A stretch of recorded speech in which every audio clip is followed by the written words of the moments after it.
Good morning, everybody. I am Krista Reimel from The Point Retreats. I'm going to introduce myself and tell you a little bit more about the series that we've launched and our incredibly special and necessary speaker today. So I am Krista. I'm a registered nurse. I'm a former healthcare administrator and currently the co-owner of The Point Retreats. And I am conducting these mini series of interviews with various healthcare providers from different backgrounds and perspectives to really bring people frontline voices who are experiencing what's going on with COVID-19. So you're getting accurate and important information, but something that my colleagues are really committed to is trying to decrease people's anxiety and fear instead of increase it, which is what I think a lot of us feel when we watch mass media news right now. And the special guest that I have today is going to help us do that with great wisdom and expertise. So I'm so grateful she's here with us today. Because I am talking to healthcare experts, I do want to put a couple of medical disclaimers out. Please recognize that what my guest Amy and I talk about today is based on what we know today.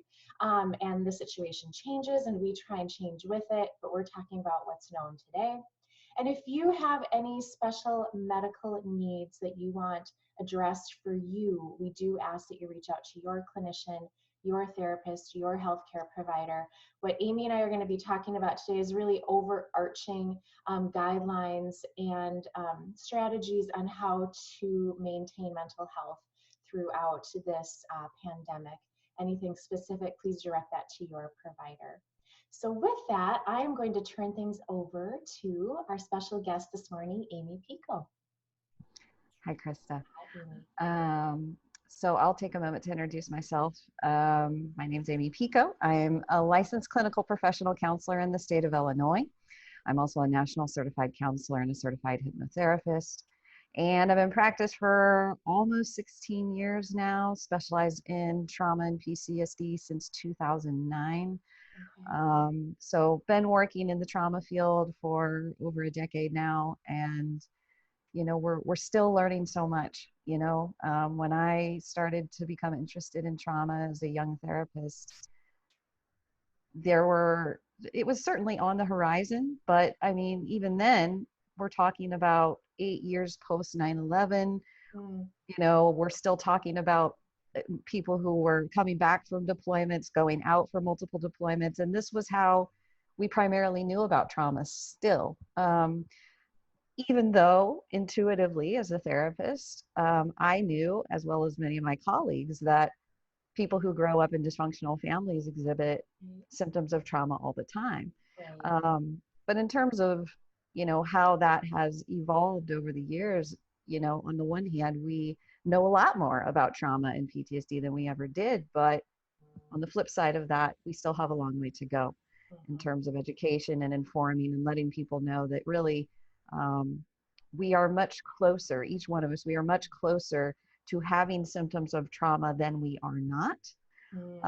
And that's not as a scary thing, that's just a human thing, right? In the sense that, like most of us can't escape life without experiencing something that's impacted us on a very deep level.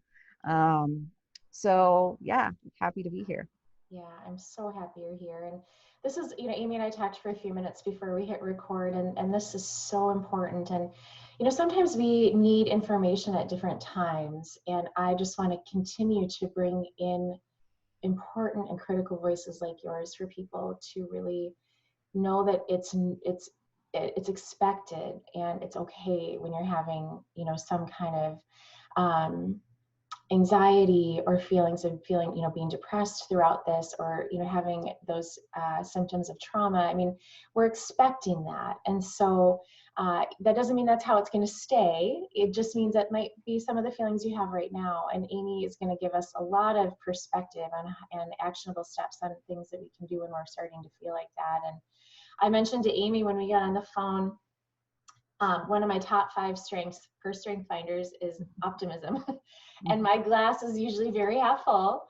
And I, yesterday, we were on like day, 10 of clouds and rain and cold, and then shelter in place, was announced in Minnesota, as it should be. And I felt my mood just kind of go, and I was like, oh my gosh, I don't get like this very often. And so it was a call to attention to me. And ironically, I knew I was talking to you, and I thought, it just brought it to the forefront to me that people are going to experience real things throughout this, and we need guidance to get through it. And we talked, Amy, and you said, you kind of gave your history. I think it's become more socially acceptable to talk about this now, and that continues, which is good, because it's necessary in particular times like this. And we've experienced traumas in history before. We've experienced pandemics, we've experienced war, we've experienced market crashes. But this feels new and different. And I don't, maybe it's just because it's the first time I've experienced this in my lifetime, and it feels like it came out of left field really fast. So historically, can you just kind of walk us through what happens to people mentally and physically when a time like this is present? What is that? What do kind of those global crises do to us? Sure. So you are right. We have sort of found ourselves in a bit of an unusual territory in terms of a global trauma or a global crisis. Not to say that, there are regions, right? I think this is the part that is so different, is that this feels much more global. We've had regional pandemics. We've had, of course, I mentioned 9/11. To me, that's a global trauma. It became a global trauma. Natural disasters very often are regional, national traumas. And we can draw upon those examples as how humans, respond more universally to things that are impacting us on those larger scales. And within those examples, we can look at sort of two different ways of potentially gauging how people are going to respond. They're both very similar. One of them is just looking at psychologically, how do we determine symptoms of trauma or acute stress? And, with our diagnostic criteria, we have actually criteria for acute stress. And very often those symptoms are symptoms that seem like they would appear very normal, and in a way they are.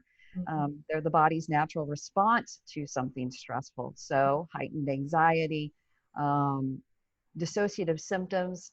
And I just want to touch on that briefly, because so often it's a misunderstood thing, and yet at the same time we're all experiencing it to a certain extent.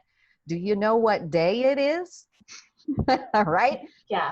That's a form of dissociation. Yeah. Do you know where you left that thing? Losing things much more frequently, forgetting things much more frequently.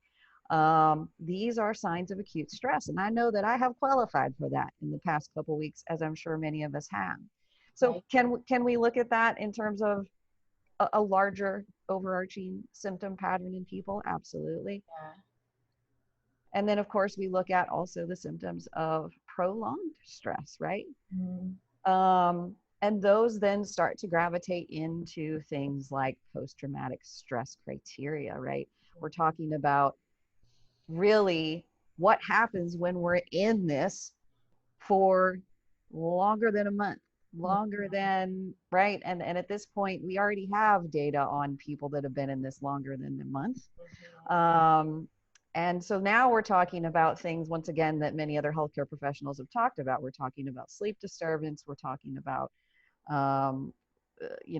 more heightened levels of anxiety, issues related to depression, issues related to sort of what we would call issues with arousal, so irritability, hypervigilance around I got to keep things safe, I got to keep things close.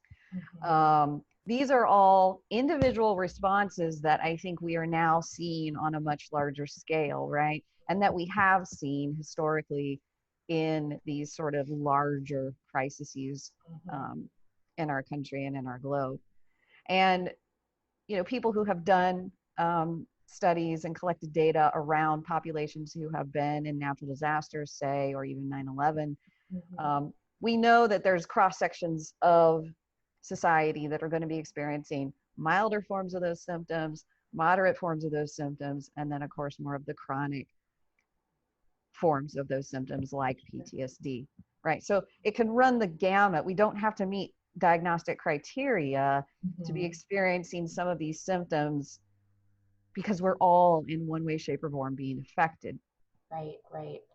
Do you feel like right now, where we are in the US, is Hmm. it more of kind of like we're all in this what we call a sympathetic state, where it's like this fight or flight right now, because we're trying to prepare ourselves to fight this, and kind of almost the flight part or the retreat part is like backing into that, Hmm. which, Hmm. ironically, one of the things that I'm aware of to do for mental health is connect with others. Yeah, And yeah, so yeah. now we're being told, like, okay, well, that's not the best thing to do right now. So kind of one of our tools Right. in our toolboxes has been taken away from us. So is this fight or flight state where you feel like many people are sitting right now? And what does that mean when you're Hmm. in this fight or flight state? Hmm. So you're talking about exactly what, we know is sort of a three-tiered response to a perceived threat. And this comes primarily through polyvagal theory, Stephen Porges's work. Many people know that, the vagus nerve is that cranial nerve that is long and extends all the way throughout our body, especially in the gut. And we know, based off of this theory, that we have a three-tiered response to threat. And the first one you just spoke to, and that is we seek support first, right? Mm-hmm. We seek support. And so, yes, what are we being limited in our ability to do? Yeah. Seek support or find alternative forms of support, like what we're doing now, right? Right, right. And we're having to get more creative, right, in how we are finding those supports. But you're correct, because we don't have some of these very real face-to-face, skin-to-skin type of interactions, we go then very often to this second tier, which is what you just spoke to, fight or flight, right? Where now that limbic part of the brain where the amygdala is stored is starting to tell us, hey, you need to do something about this, or you need to get away from it, one or the other. And what does this bring out in us? This brings out very often our basic survival mechanisms, right? Of safety, security, trust. Mm-hmm. And of course, we don't need to mention, but we will, mortality, Mm-hmm.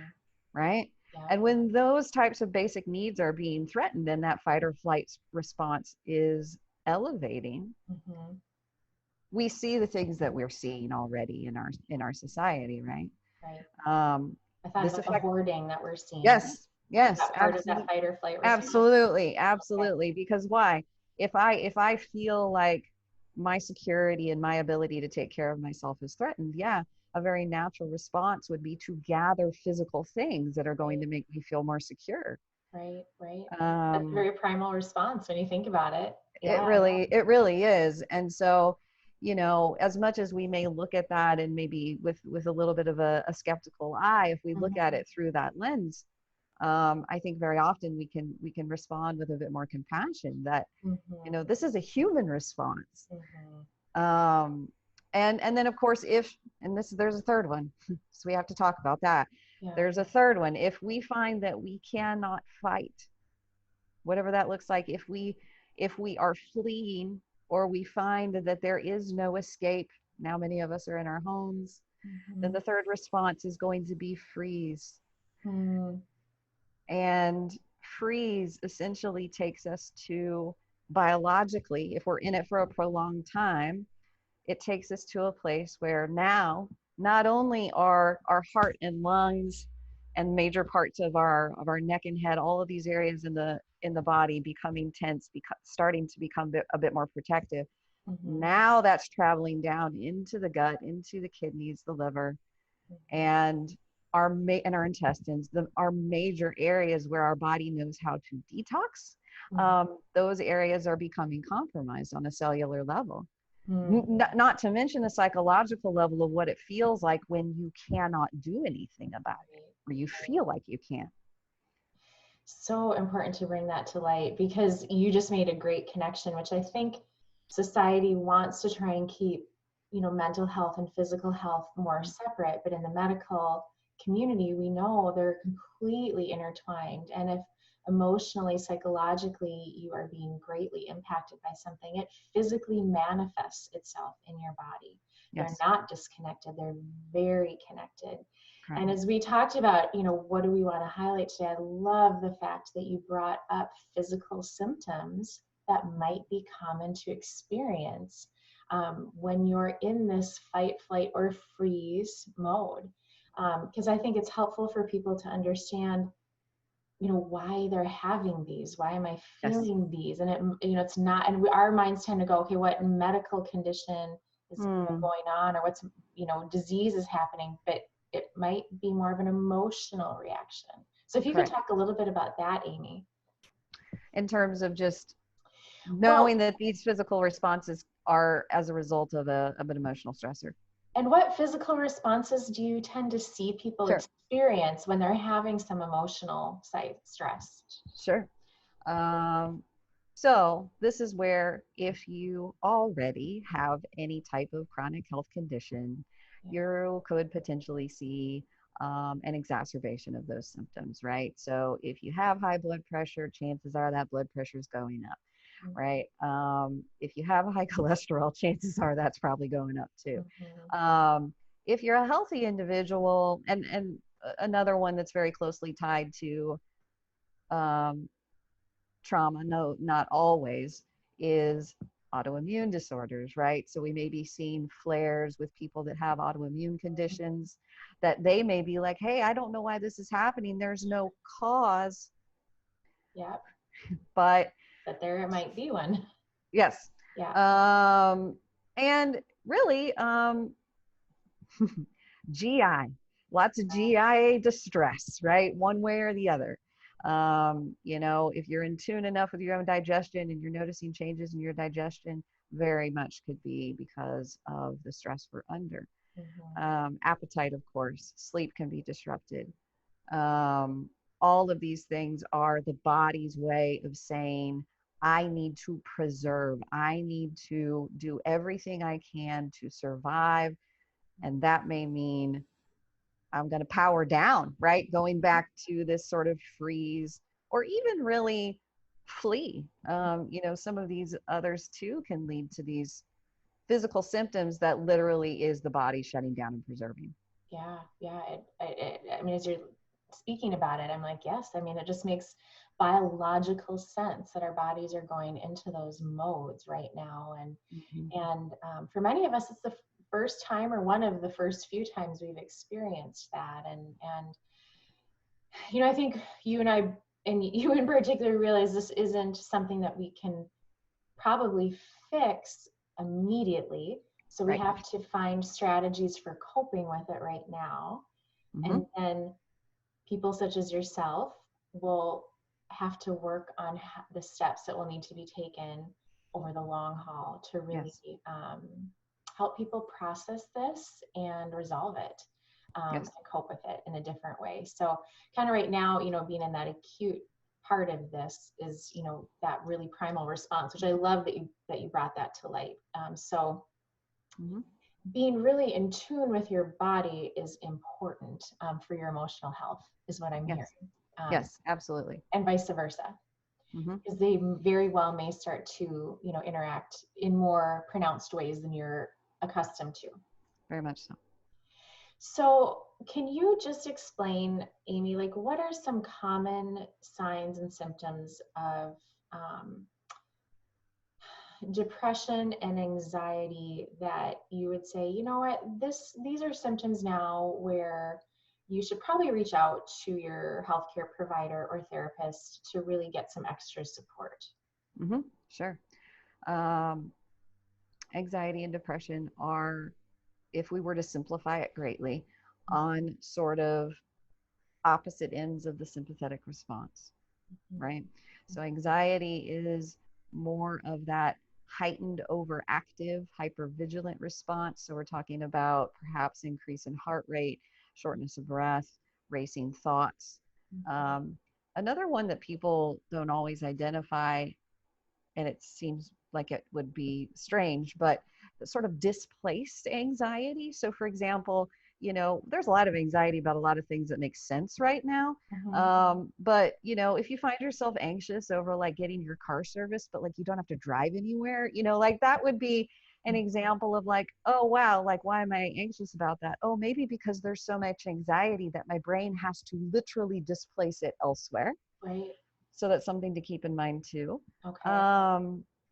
And as far as depression goes, we're going on that other end of the spectrum in terms of now we're talking about more lethargy. We're talking about lack of motivation. We're talking about lack of purpose.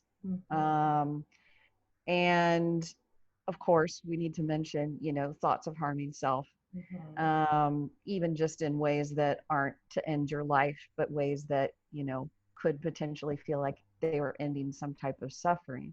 And so, you know, when we're talking about, you know, what to look for that would be important in terms of seeking help, of course, suicidality is a huge one. Right. But even just in a lesser degree, right, of, you know, you're in a house with a family member and they haven't gotten out of bed in 5 days and they're not happy about it. Because there's plenty of people right now that are thrilled that they don't have to get out of bed. Right. I'm not talking about that, you know, right? I'm talking about like, you're concerned, right? Or even just the words that your loved ones might be using are important to listen to, right? So it could be the action of staying in bed. It could be the words that the person is saying, right? Like, what's the point? I lost my job. I can't, you know, these types of things that when we take it out of this sort of global crisis, it's like, oh yeah, well, that would make sense in any situation. Right, right. Yeah. And if you see that, I mean, where would be good places for people to reach out for help, even just initial help? Like where do they go? So one of the resources that I didn't actually, didn't actually pull up, but it would be easy enough for people to find, is essentially the National Suicide Hotline, right? Okay. If we're talking about extreme like that, right? You know, obviously, you know, we're very thankful for our first responders still being out there. There's a lot of things that they have to attend to right now, but, you know, say you have a family member or a friend who lives alone. This is a situation that happens all the time, but it probably is going to happen more now. And you haven't heard from them, right? You're concerned. They're by themselves. You haven't heard from them. You're wondering if they're okay. Right. One of the best ways to take action as a civilian is actually calling the non-emergency police number in your area and asking for a wellness check.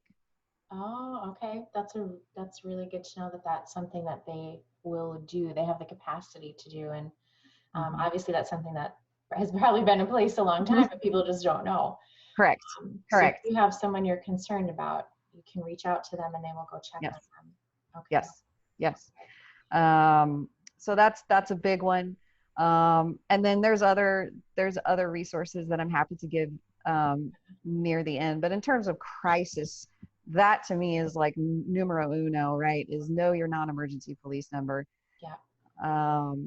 And know the national crisis lines if you sense someone is in dire need.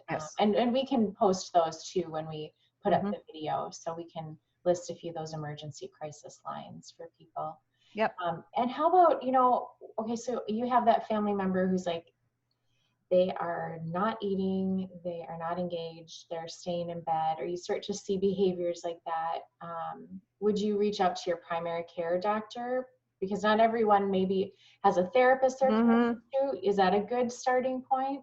Or is there a better starting point? I would say probably not right now, because they aren't going to probably be as available. That's a really good point. Yeah, you know, they're either busy with other things. I think that would be the big thing, is you would probably struggle to get a fast enough response time. Let's put it that way. Yeah. Not to say you couldn't, but you'd probably want to just buckle in for a wait. Right. And I would say it might be more along the lines of, if you have other people that care about this person, right? We're talking about social engagement being that first level of response. You know, this is a time where, you know, reach out to other people who care about this person. and see if having sort of a group effort in trying to, at the very least, get the person to start talking. Very often that's the hardest part if they're really shut down. And also to focus on really, really simple tasks if the person is actually willing to, dialogue with you, right? So for example, would you be willing to at least eat one piece of food while I'm sitting here with you, or, whatever the case may be, while I'm on the phone with you? Taking a very easy, potentially easy action step to see if the person is willing to at least take that step. Sure. Right? Yeah. See if you can get them to re-engage in daily activities, normal kind of life activities. And I think, this is one of those times where we do have to be creative, and social interaction won't feel the same, but it doesn't mean it's not meaningful. So something, interesting that's come, I think, as a positive byproduct of these interviews is I've been able to connect with people and see, smiling, beautiful faces of friends who I care about, and colleagues I care about. And that does do something positive, I think, for both people, even if it's virtual. It's different, but it's still human contact. And I've realized how, just a positive side effect of this has been, I've had scheduled time with people that we're talking. And for a lot of people, you may have to create that, I would imagine, if work isn't pushing you to do that. Correct. Use this time to be creative, to still have that social connection, because it's, I think, we've all probably realized that that's more important than we maybe thought about prior to this, because now, as we all tend to do, hindsight's 2020. Wow, that actually really filled my cup. Yes, absolutely. We are having to get more creative, and at the same time, we have the capacity to, most of us have the capacity to make those connections. Obviously looking at our at-risk populations, specifically our elderly populations, that to me is, obviously one of the areas that's going to be the most challenging, not impossible, but the most challenging, right? Because this is typically a population that is less tech savvy, though they can be taught. And, many of them are in high risk environments already, right? Assisted living, etc. And so, I would be encouraging people as well, and this we can talk more about maybe a bit later, in terms of the small ways that we can potentially give back to people that just don't have the same means to connect. Yep, incredibly important. And this is kind of our call to come together as a community. And yes, I know we're going to talk about that as we continue discussing, the topics at hand. So we kind of covered depression and anxiety, and now we have that other one out there that, I know we may not be thinking about it as much right at this moment in time, but it's going to come soon enough, is PTSD, post-traumatic stress disorder. And Amy has a wealth of expertise in this arena, so I'm excited to, get your thoughts and hear more. And I think this will come in a lot of different ways. It hit me yesterday, a few areas where I can really see this playing out in profound ways is with our healthcare providers. They're experiencing a high degree of stress right now. And quite frankly, as you know, we were already starting to see that and talk about that before all this happened. And now this is going to triple fold that. And one other area too, Amy, that's really hit me, probably because we had in our family friend circle, someone who lost a loved one to COVID-19 overseas, and they were not able to be there with that person. And mortality and death will be part of this. We can't avoid it. And it's a topic we are not always comfortable discussing in our country yet. But it's a reality. And so if you can maybe just, hit on those couple things, and of course, anything else that you are thinking of as it relates to PTSD, that would be wonderful. And maybe first, just what is PTSD and what does that look like? Yeah. What is it? Well, when I was looking at a little bit um, of the history and sort of going through some things that I've been familiar with, one of the things that I forget is that post-traumatic stress disorder was not identified in our diagnostic criteria for psychiatry until 1980. Really? 1980. It has only been around for 40 years. That's amazing. I would not have guessed that, because you think of World War One, Vietnam, World War Mhm. Two, how much PTSD was brewing long Yeah, before the diagnostic criteria was correct. defined. Wow. Correct. And only this past revision of the diagnostic criteria of PTSD was it added, and this is important because I think so many of us are experiencing this right now. The first criteria is that we have to have a stressor. Mm-hmm.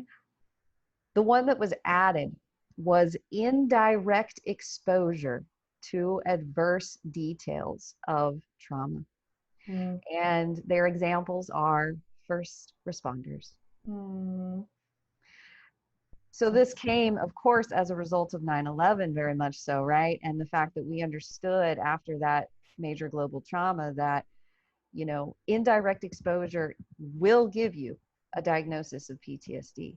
So just knowing that you have having a loved one that passed is pretty much almost near exposure, even if you weren't around them. But what if you just know of it? Or for many of us, what if we're just quarantined in our homes, indirect exposure, going to the grocery store? This is where this particular form of crisis or trauma is so much more obtuse in a way. And so, are we all being exposed to the stressor? Yeah. Kinda. Kinda, yeah. I would agree. Yeah. Because it's direct, it's witnessing, it's learning, and Mm-hmm. it's indirect. I think all of us qualify there. Then we Right. have intrusion symptoms. And this is all, once again, because it's called post-traumatic, like you said, Right. we're technically we may not see some of these things until at least a month, if not longer. Okay. We even have delayed response in the diagnostic criteria. I'm much more liberal with it in the sense that I've seen people with these symptoms,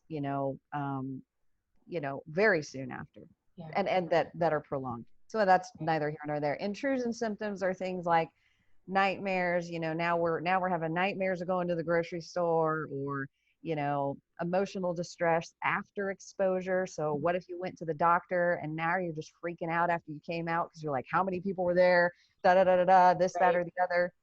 Like paranoia a little bit, Yeah, unjustified paranoia. Okay. yeah. Paranoia is a huge byproduct of PTSD over time, right?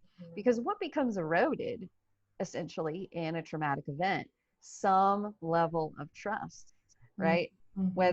Whether it's in a person, whether it's in an institution, whether it's in a country, you know what I mean? Like, Yeah. yeah, there's a lot of layers of how that trust could be broken. Right. But yes, paranoia is a very natural part of that. And then we have avoidance. Well, gee, I can't imagine. We're in quarantine. That's like the epitome of avoidance. But what happens once the quarantine's lifted? Are we going to see people still staying in their homes, staying in their homes more often? These are things that we're going to be looking out for. And then we have negative sort of mood or thought patterns that may arise, right? So negative thoughts now about maybe other people, germs, thought processes that evolve as a result of essentially what's happening right now, right? Yep. Yeah. Oh, hey, feeling isolated. We might all be there. I know that's what's so counterintuitive about this from a mental health standpoint. And yet, Mm-hmm. what do we do? It's like, so Yeah. yeah, I mean, we're all, what I'm hearing from you is validation that we are experiencing trauma Yes. of varying degrees, and it Mm-hmm. will hit people with varying degrees. But it's real. It's not perceived. It's real. Correct. And so that, you know, some of it we can take some actionable steps to try and delay, postpone, Correct. avoid Yes. having something, more long-term. And I know we'll talk about those, but for some people, it just doesn't matter whether it's, they're predisposed to mental health issues or just the situation has become so dire that it becomes a, Yes. PTSD type thing. But Yes. I would imagine you are going to see an abundance of that in the mental health realm in the upcoming years, really. Yes. Probably. Yes. Yeah. Yeah. And so how do you, oh gosh, how do you tell people, like, and I know we kind of went over this with depression and anxiety. Is it any different with PTSD when someone should seek help? Is there any, like, this is a behavior or this is a thought pattern when it's like, please reach out to someone? Or are they the same? I don't know. Well, I would say that there's plenty of overlap. I think with trauma specifically, actually we know now that early intervention is the best medicine. One, and I didn't take the time to look where I read this. It might be in The Body Keeps the Score, which we definitely need to put up as one of the resources. The Body Keeps the Score. Yeah. I believe he may talk about it in here. Essentially, that there were kids at a school that were near ground zero. And essentially the way that the staff and the teachers handled the kids and how they were during those days that were either before or surrounding the actual attacks were such that they allowed them to naturally work out their distress in their bodies. So playing games, going outside, letting them talk about it, of course, letting them cry. And in those cases of kids that really sort of, went with that and did that, their symptoms of stress were less after, months after the event, right? And so we know that our bodies actually have the capability to naturally work out some of this stress if we let it. Now, if we're predisposed, if we have a trauma history, those are other things that are going to be happening with people reactivating old trauma. But to me, and I think with many practitioners, we know that early intervention looks like, yeah, if you're noticing symptoms now, that even if you're maybe not contacting a therapist, you're contacting some type of support to say, hey, like, I'm not just not having trouble sleeping. I'm having like nightmares. I'm having, really distressing thoughts. That the sooner that there is any type of intervention, the better off we're going to be. Sure. Good. That's so good to hear. So just don't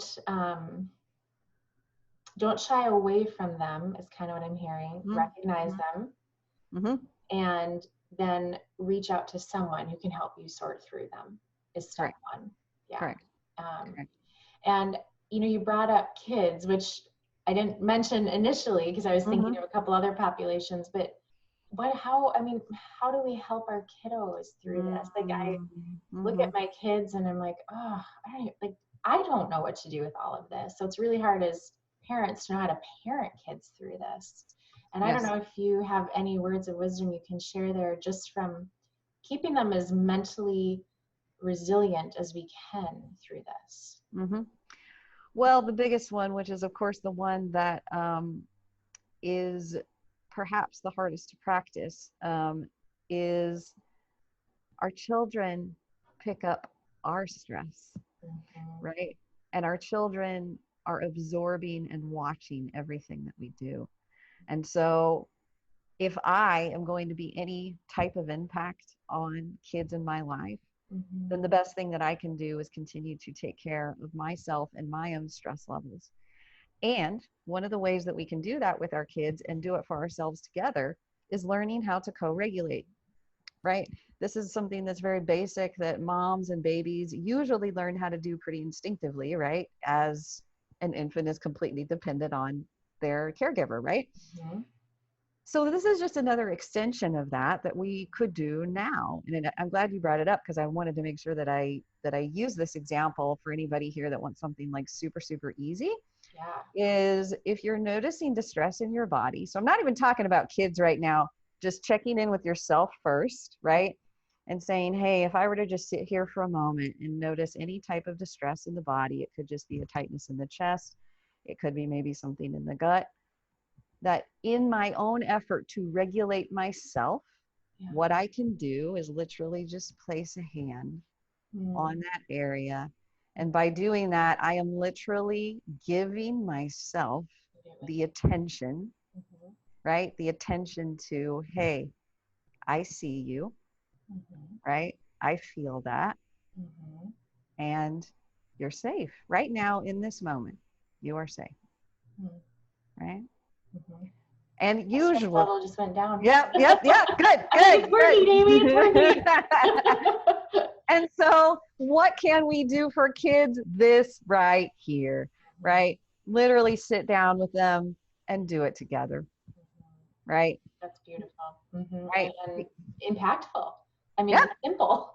Very simple, right? So simple. And what then happens?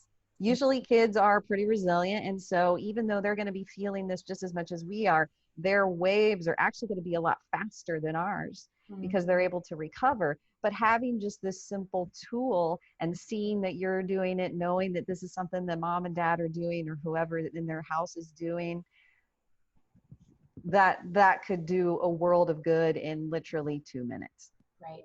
Lead by example. So if you're doing it, they tend to model our behavior, I think is the message that you're driving home there, which is critical, to hear. And I think simple tools are what parents need right now. So that's very helpful, and humans need. It's not even humans need it. That gives a great actionable step though to take for yourself and with others. Yeah. So Amy, one other population I know we really want to talk about is our healthcare professionals, our healthcare providers, and what they're in the midst of enduring or will be facing, and how do they stay resilient and strong through this?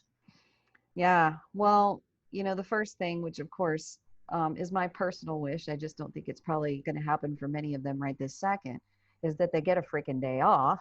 That was a good start.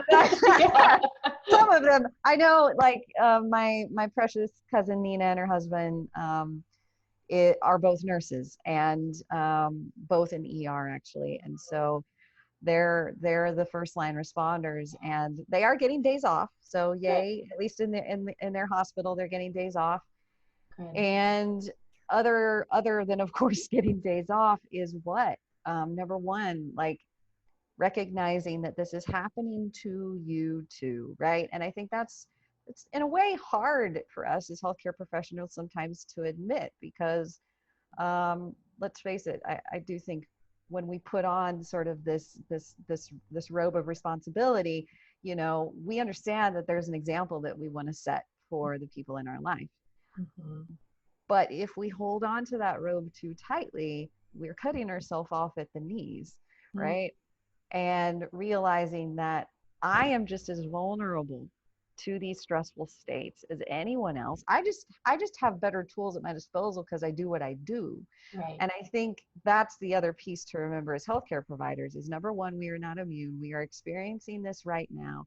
And if you know what tools you have at your disposal, then now is the time to implement them if you aren't already, or garner support from your coworkers. To me, this would be an area where, once again, like having other people in your cohort who are recognizing this, that you can talk to be able to encourage essentially breaks, right? Hey, can we just go get some fresh air together, 6 feet apart? Can we, whatever it is, right? Can we band together to encourage essentially these tools for down regulation? Because why? Right now, I mean, healthcare, especially in hospital systems, as you know, I mean, it's a vortex. You get lost in that shift in whatever it is that's needed. So I'm not saying the suggestion is an easy one. Mm-hmm. If you're in a department right now that is literally overloaded. Mm-hmm. But even if you're able to do things on your days off, to me, every little bit is going to help. Just So help. It in healthcare providers, often you find that they're high degree empaths, caregivers, altruistic. They tend to be like, I'll give and give and give and give and give and give and give. mm-hmm. And sometimes, what I heard you say in there is even maybe having an accountability coworker, and like, even if it's 10 minutes, like, just go do something for 10 minutes. I got your patients, I'm covering you. Because sometimes those 10 minutes will save you hours, if not days, of other ramifications of not taking the 10 minutes. Yep. And it's not easy. I mean, and it sounds crazy if you haven't been in those situations where you're like, really, you can't take 10 minutes to go to the bathroom? And like, nope, you really can't take 10 minutes to go to the bathroom. Or you feel like you can't. So, kind of maybe walking into your shift with some kind of plan and some kind of counterpart too, who can help you stay accountable to what you just said, to down-regulating for brief snippets. Is probably really crucial, and or at least on your days off. Sure. And I hope our healthcare leaders are listening to what you're saying too, because ultimately, I think everyone is going to need them to be on board to support the mission to help our healthcare providers recover from this someday. Absolutely. And have you heard our trauma counselors being called in? They're like accessible virtually for healthcare providers, or is that been anything you've heard about? I don't know if it is. I haven't. But I, poked around a little bit just in terms of looking for just resources in general for people. And I think, the big thing is, number one, we are talking about this. That was the thing that I was like, okay, I really hope that this is being written about and talked about. And it is. The CDC actually has quite an extensive section in their COVID-19 literature about mental health. Surprisingly enough, I did find that. So people go to CDC, go through the COVID literature. There is a section on mental health. And it's relatively well done. I was relatively impressed. And but in terms of actually with healthcare providers, that I am uncertain of, in terms of like if anything special is being done. Sure. And I'm sure it varies probably from system to system, but was just kind of curious if you've heard that, and maybe, I'm just hoping that some senator or president's listening to our podcast interview and will go, oh, that's right, I should think about that for all of us and our healthcare providers. Yes. That's probably wishful thinking, but hey, you never know. You never know. So, Amy, I know you have patients coming up soon, so I want to talk about a couple of things before we let you go, because I am so grateful for your knowledge and your capacity to share it so beautifully. You say this word down-regulating. So what does that mean for the general population? Like, and what can they do to down-regulate? And it is a buzz term. We could also say upregulate, because in traumatic response, one of the other little buzz terms that we like to use is the window of tolerance, right? So if we're looking at the systems, the nervous systems, right? Sympathetic and parasympathetic. When a person is responding to a threat and it kicks into that sort of fight or flight or that freeze, right? Fight or flight typically is that heightened sympathetic, right? Which would require that we down regulate out of that sympathetic state. But if we've been in chronic freeze mode, we're actually more hyper parasympathetic, right? Which makes sense. Which actually then means we would need to up-regulate into that window of tolerance, window of tolerance is essentially a way of saying that we are in some sort of calm, safe, relatively neutral state, right? Now, we all know that as human beings, once again, this is like a wave. We're not necessarily in that window of tolerance 24/7. That would be ridiculous. Right. But yes, in these heightened states where most of us are more now probably in some type of sympathetic dominant state, Okay. we're looking at things like, I already mentioned it once, outside. If you can get outside, not everybody can get outside. If you can't get outside, crack a window. Any type of exposure to nature, natural air, natural sunlight. These are great prescriptions for downregulation. If you can't get outside, even just being by a window, other forms of contact. So for example, one of the exercises that I do every morning to essentially start my day in a more regulated state, and this is primarily through the work of Seth Oberst, got to give him the head nod there, of just being able to lay down on the floor, literally in Savasana, right? That lovely rest pose at the end of our yoga practices that we do, and lay there and breathe. This is not rocket science, but yet at the same time, we don't think to do it, right? We don't think to do it.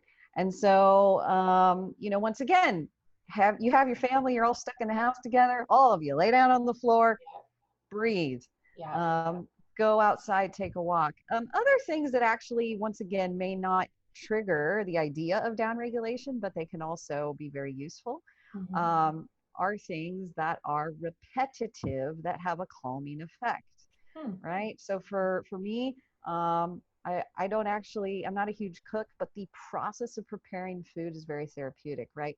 The repetition of preparing the food, chopping the vegetables, things like this that allow you to be in the present moment. If you're actually present with that activity, can start to lower the body's internal response. Yeah, that's something great to highlight. Yeah, because it kind of makes you focus on something else and not all the periphery trauma. And then what we already mentioned with even just placing a hand on areas of the body that might feel distressed, that's another way to start to signal to the nervous system, hey, I'm here. It's time to start to come down.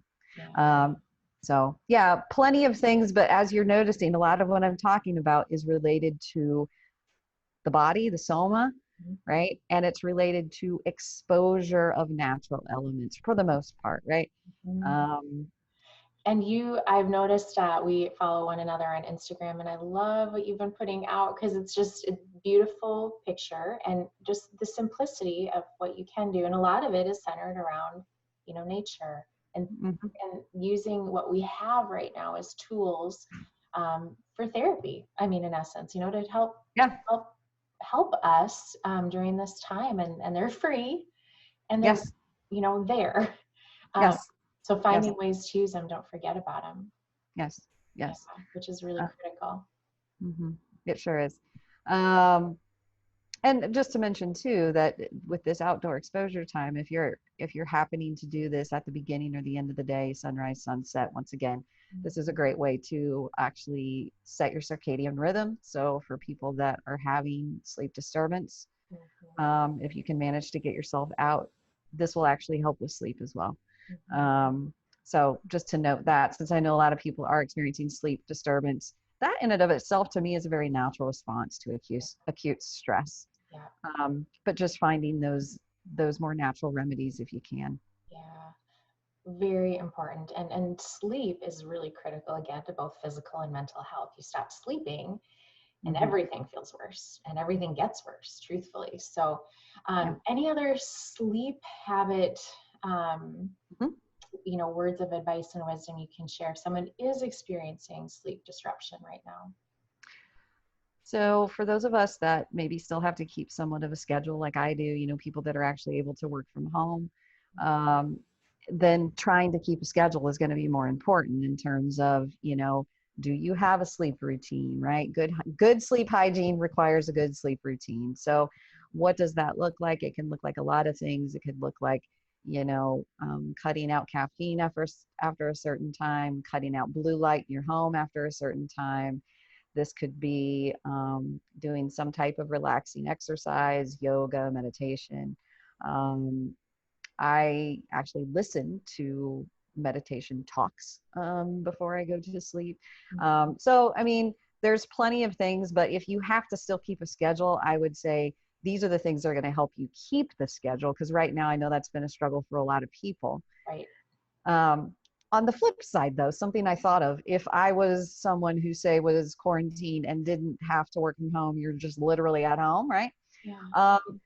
This is a great time to actually figure out where your natural circadian rhythm lies. Oh, yeah, interesting.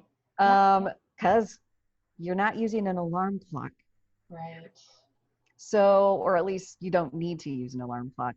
So this would be a great time to actually just experiment with where does your body naturally want to go when it goes to sleep-wake cycles. Because we're all a little bit different there. And so instead of trying to fight something, if you don't have to, I'd say just see what your body wants to do. I love that advice. You know? Well, truthfully, because we always kind of wish we had those moments. How many times do you hit on stuff, you're like, oh, I wish I didn't have to get up to that. Well, figure out what is your body's natural sleep rhythm right now. I mean, do your own self-experiment, when you have this time, because goodness knows you probably won't get it maybe again or not for a long time, hopefully, but take advantage of all those things that you wish you had time to do. Well, you're the first person who I've heard say that, and I love that. I think that's great. That's great. If you can do it, do it. Exactly. So those are really good sleep tips for people that are having some issues sleeping. Something else I know we've mentioned and talked about a little before is, this sense of community and what we can do for each other, and can you help us understand, how that's not just a good thing to do right now for each other, but the benefits of coming together as a community. Absolutely. Well, once again, this speaks to what we talked about earlier with the polyvagal theory, right? Is if we are able to connect socially, we're actually going to hopefully maybe not prevent completely, but prevent the likelihood of repeatedly going into sympathetic or parasympathetic dominance, right? So social interaction is actually a remedy for traumatic stress. So I don't know what else to say. To me, that's like the best possible reason to do it, right? Is staying connected, right? So, having, my girlfriends and I had our wine night via Zoom last week, which some of you may have seen that, so like having fun, it seems strange. And I've heard this from plenty of people. I've experienced it already. It feels strange to laugh and have fun when there is so much sadness going on. And to me, this is, and I would argue, has to be part of our remedy, right? That it is okay to experience laughter and joy in the midst of suffering. And I would argue that it is part of our medicine.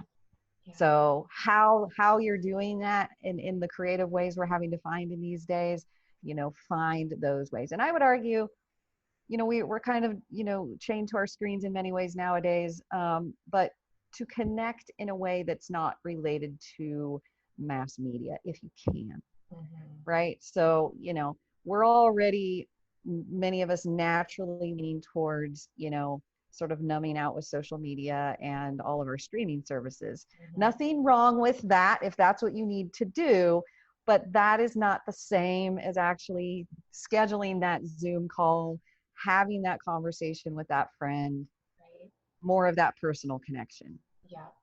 And laughter is the best medicine, it's true. I mean, so don't forget to reach out to those friends and those relationships and foster them right now, because it will help you feel better, and it will help you and us collaboratively get through this.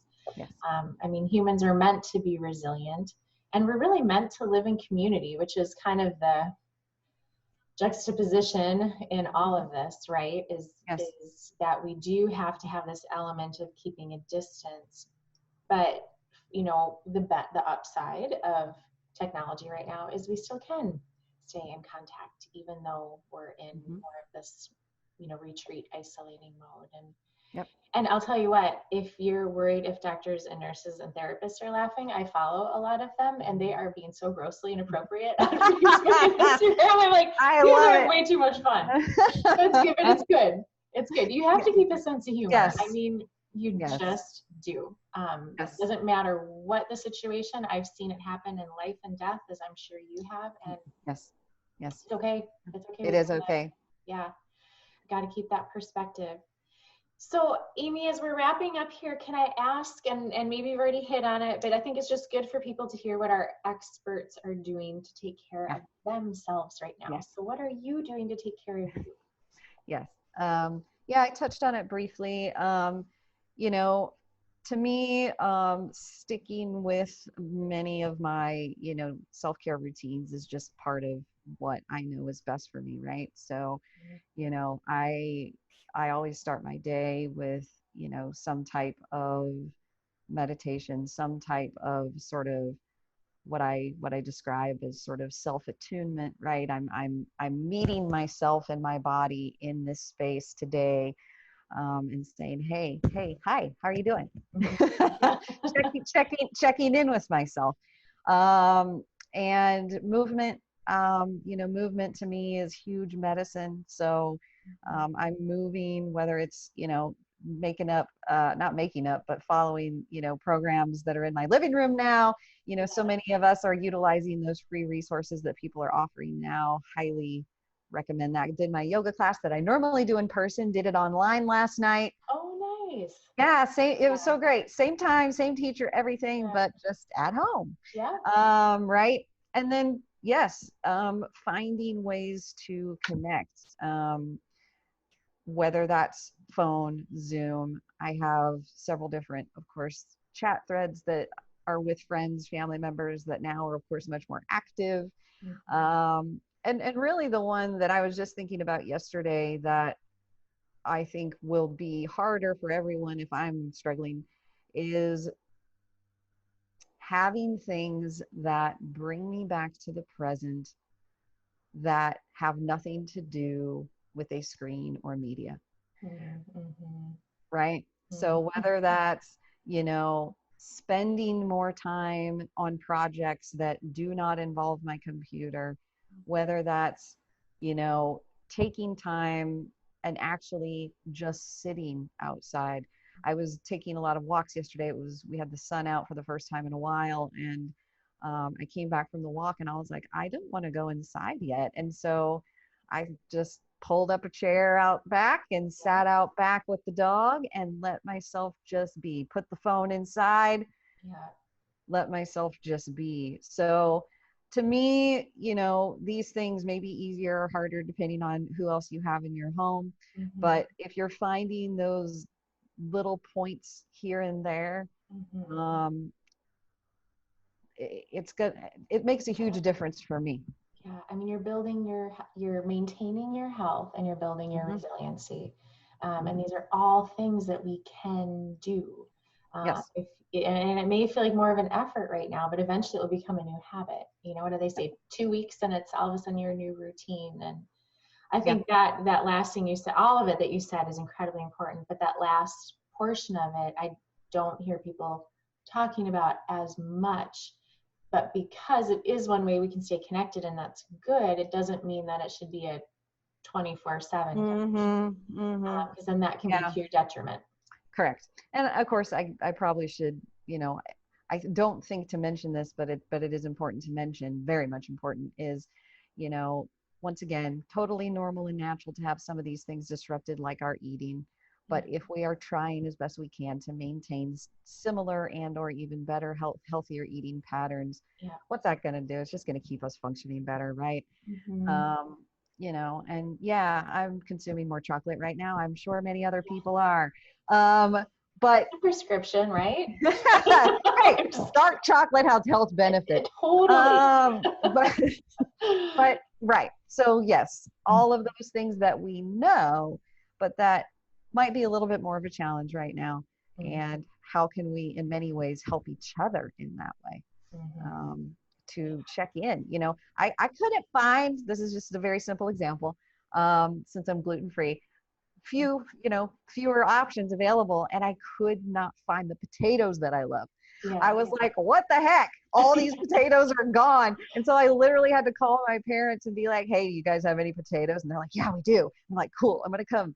And so like, we literally had to like get potatoes from my parents. Yeah. But, these are the things we have to think about now. And, yeah.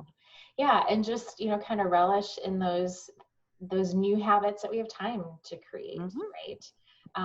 So it can be looked at as an opportunity. It's kind of that, the mindset that we choose in some capacity. So those are really good ways to take care of yourself. And I'm glad you're doing that, because I know you are on the front lines of caring for people with some very heavy emotions right now. And so it's always important for you to take care of yourself as a therapist, but for you right now, it's even more critical because, the heaviness, I'm sure, of your work is increasing. So yeah, I'm glad that you're doing that, because we need you. We need people like you in this world who are helping people get through this. So thank you for being that person. And thank you for bringing so much wisdom and actionable steps to us, and validation about what we're going through, and an understanding of, how this is part of the normal process of what we're going through, but we will get through it. So, absolutely. And it's so good to see you. It's good to see you too. Yes. Okay. I know you have a patient waiting, but much gratitude to you, Amy. Stay healthy, stay well, and I know we'll stay connected. All right. Take care, Krista. Bye, my friend. Bye. Bye-bye.